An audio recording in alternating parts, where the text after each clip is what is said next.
Welcome to this scientific lecture on building an inventor's second brain, a personal knowledge graph powered by artificial intelligence. This system creates a network of interconnected knowledge nodes, mimicking how your biological brain stores and retrieves information, but with perfect recall and AI-powered synthesis capabilities.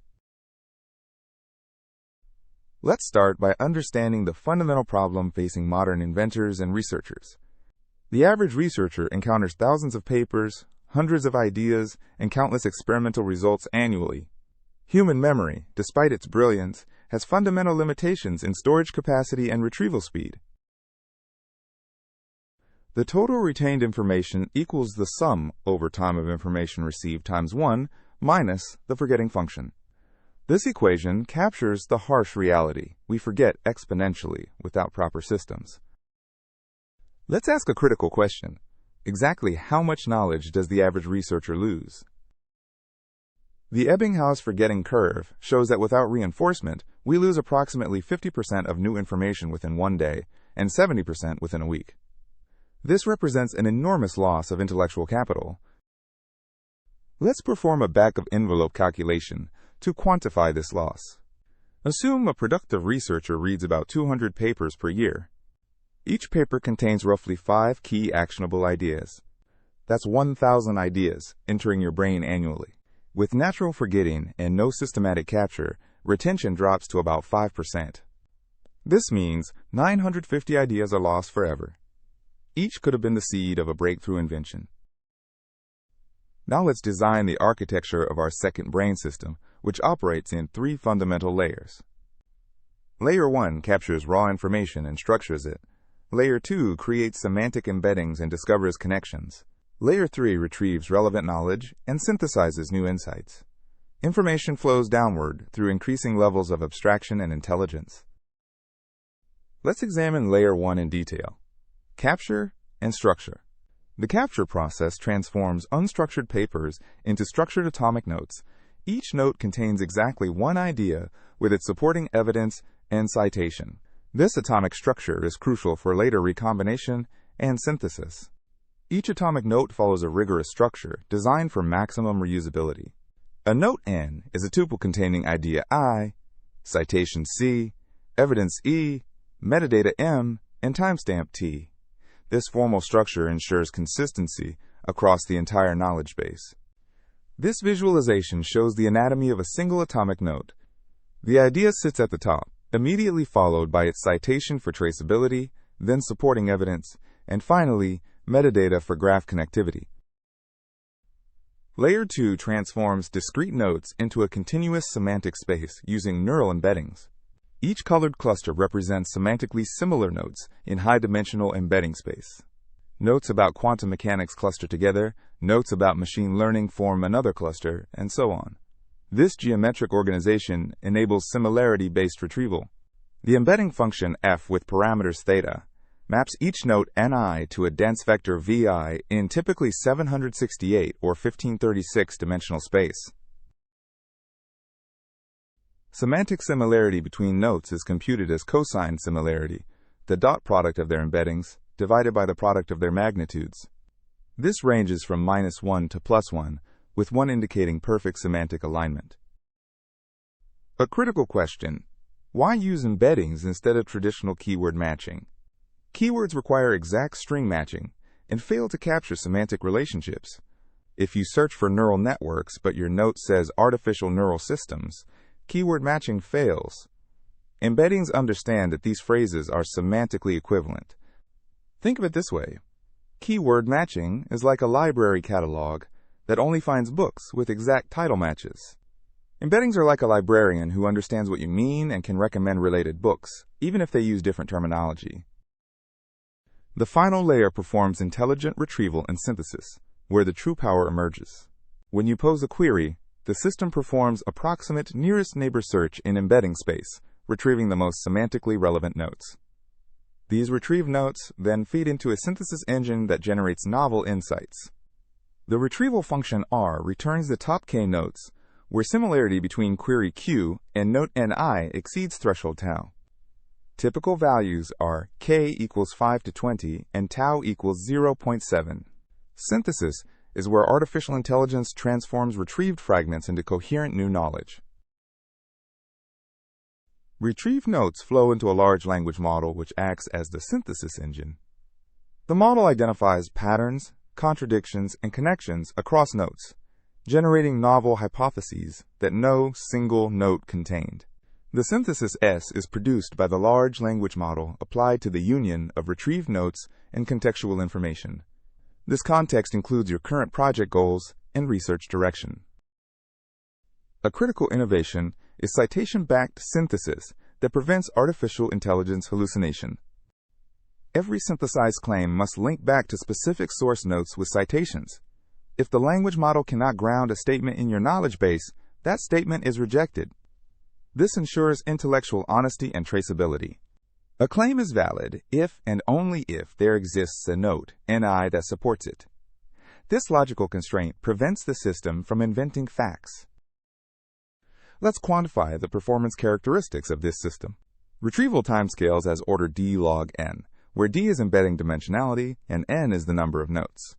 With approximate nearest neighbor algorithms, this remains fast even for millions of notes.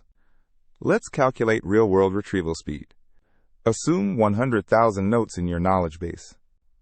Using 768 dimensional embeddings, standard for transformer models.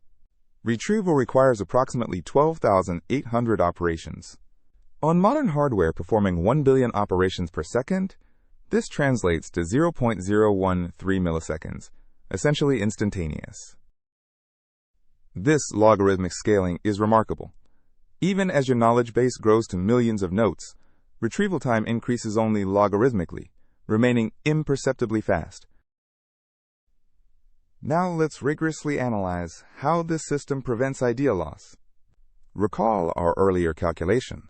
Natural forgetting loses 950 ideas per year. With the second brain system, loss equals 1 minus capture rate C times 1,000 ideas. Assuming a capture rate of 98%, which is achievable with disciplined note-taking, we lose only 20 ideas per year. The delta is 930 additional ideas retained annually. Over a career, this compounds to tens of thousands of preserved insights. This visualization shows knowledge accumulation over time. The red bar shows minimal retention with natural memory. The growing bars show exponential knowledge growth with the second brain system. By year 10, you have access to nearly 50 times more usable knowledge. Beyond preventing loss, the system actively accelerates the invention cycle. The scientific method cycles through observation, hypothesis, experiment, and analysis. Each cycle requires retrieving relevant prior knowledge. The second brain system reduces retrieval time from hours to seconds, dramatically accelerating iteration. Traditional research cycles take approximately 2 weeks, dominated by literature review and knowledge retrieval. With instant retrieval and AI synthesis, cycle time drops to 3 days. This represents a 4.7-fold speedup in invention velocity. You complete nearly 5 invention cycles in the time previously required for 1. A valid concern: does faster iteration compromise quality?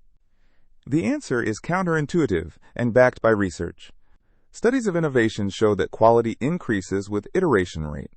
More experiments mean more learning, better hypothesis refinement, and ultimately higher quality outcomes.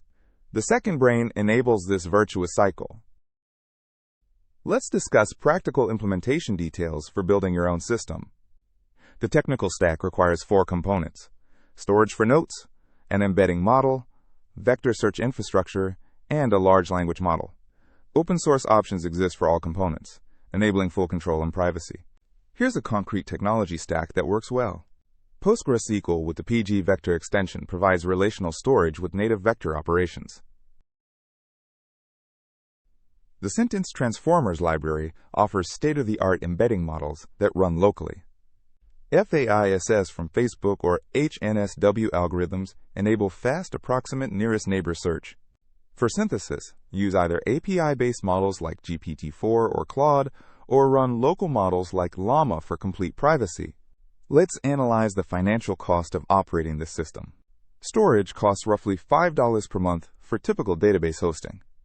Embeddings run locally at zero marginal cost after initial model download. Large language model API costs run $20 to $50 monthly for typical research usage. Total system cost is approximately $25 to $55 per month, less than a single textbook. The true power emerges from network effects in the knowledge graph. As you add more notes, the number of potential connections grows quadratically. With n notes, you have n times n minus 1 over 2 potential connections. These connections enable unexpected insights that transcend individual notes. The network value equals n times n minus 1 over 2 times the probability of meaningful connection. Even with connection probability of 1%, value grows superlinearly. Here's a powerful analogy. Your biological brain has approximately 100 trillion synaptic connections. Your second brain can achieve a similar network density in the digital realm, but with perfect recall and no forgetting. Let's examine a concrete case study of accelerated invention using this system. A researcher queries the system about improving battery efficiency. The system retrieves notes on electrochemistry, materials, science, and recent nanostructure research. AI synthesis identifies a novel combination, using fractal electrode geometries suggested by one paper with materials from another. This connection, invisible to human memory, emerges from the graph. The new invention I knew is a synthesis function applied to the intersection of insights from notes N1, N2, and N3. This intersection exists in the embedding space, but not in explicit human memory. We can quantify this acceleration mathematically. The probability of invention equals 1 minus the quantity 1 minus p to the power n, where p is the per note insight probability and n is the number of accessible notes. With natural memory, accessing roughly 50 notes with 1% insight probability gives invention probability of 39.5%. With the second brain accessing 500 notes, probability jumps to 99.3%. You've transformed invention from chance to certainty. Scientific rigor demands we discuss limitations and potential failure modes. Data quality issues, model biases, and human error can compromise system performance. Mitigating these risks requires ongoing data curation, model auditing, and training. In conclusion, the second brain system represents a fundamental shift in how we approach knowledge management and invention. The second brain empowers you to capture, connect, and create knowledge at an unprecedented scale, amplifying human potential and accelerating progress in all fields of endeavor.